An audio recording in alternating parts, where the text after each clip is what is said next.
a été cité dans les remerciements du film « Nos enfants nous accuseront ». Et je pense que si on continue comme ça, dans 2 ans, 3 ans, voire moins, les enfants vont nous accuser d'avoir su et de n'avoir rien fait. Et c'est ce que je vais dire tout à l'heure, à 16h45, aux responsables du ministère de l'Alimentation, au ministère de la Santé, qui vont nous recevoir gentiment, parce qu'ils sont peut-être même pas au courant, même si certains doivent subir des pressions des lobbies. C'est inacceptable de savoir depuis plus de 60 ans que le glutamate monosodique détruit les neurones du cerveau à chaque dose quand on en consomme. Et depuis les années 70, on sait très bien que l'aspartame provoque aussi des lésions cérébrales chez l'animal. C'est le professeur John Olney qui avait dénoncé ça des années 70, j'insiste. Et on a quand même autorisé, par corruption, en 1981, l'aspartame dans les produits light, sous le contrôle de Donald Rumsfeld, qui a malheureusement été dans cette affaire, avec Ronald Reagan. Et en 1981, c'était dans les produits secs, et en juillet 1983, dans les sodas. Depuis, il y a de plus en plus de tumeurs cérébrales qu'on n'observait pas souvent avant. Ce n'est pas parce qu'il y a de meilleures techniques pour les détecter, c'est à cause de l'aspartame, vu qu'elle se décompose dans le corps en méthanol, en formaldéhyde, en acide formique, et que la phénylalanine contenue dans l'aspartame se décompose en dicétopipérazine. Et dans ma propre famille, une femme de 48 ans est morte d'une énorme tumeur au cerveau inopérable, quasiment aveugle et obèse, après 15 ans d'édulcorant tous les matins dans son café, pris sur les conseils de ses 2 médecins. Donc on est en plein cauchemar.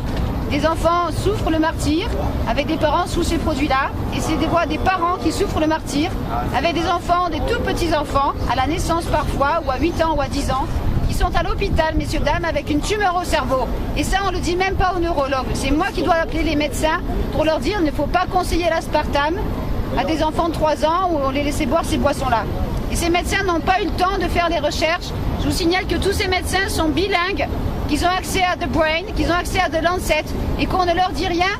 Ils n'ont pas le temps, ils opèrent cerveau après cerveau des bébés, des enfants d'1 an, 2 ans, 15 ans. Si vous allez sur Google et vous tapez « Demain j'irai mieux », vous verrez des extraits de ce film en Belgique, dans un service où il n'y a que des enfants et des tumeurs au cerveau, et le médecin n'était pas au courant. Il avait des doutes sur l'aspartame, et c'est moi, Corinne Gouget, auteure indépendante, qui ai dû l'appeler pour lui dire « Il ne faut pas laisser Victor boire du Coca-Cola zéro que sa mère lui a apporté. » Ah, mais j'avais des doutes.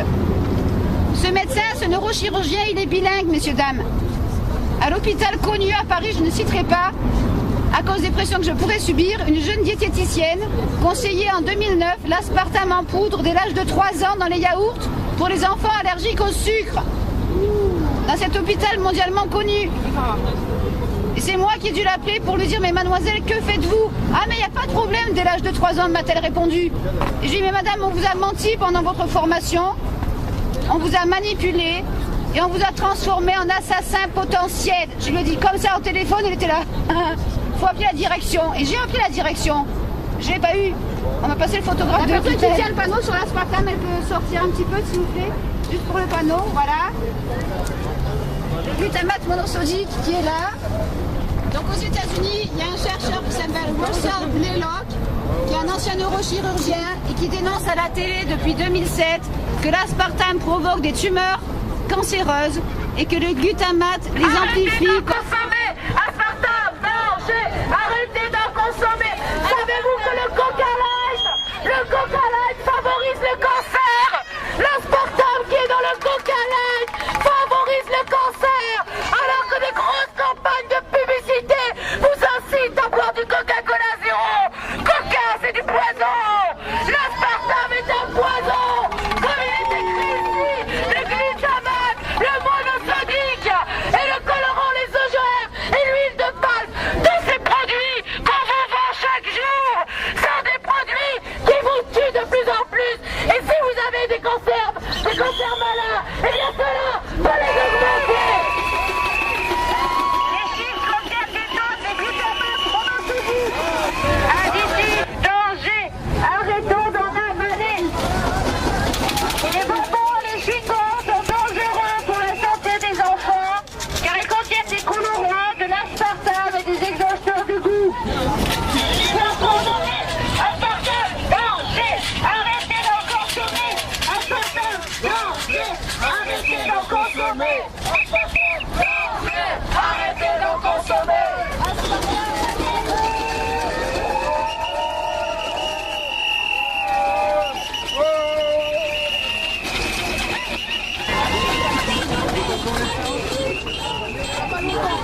Un message pour Francky? Oui.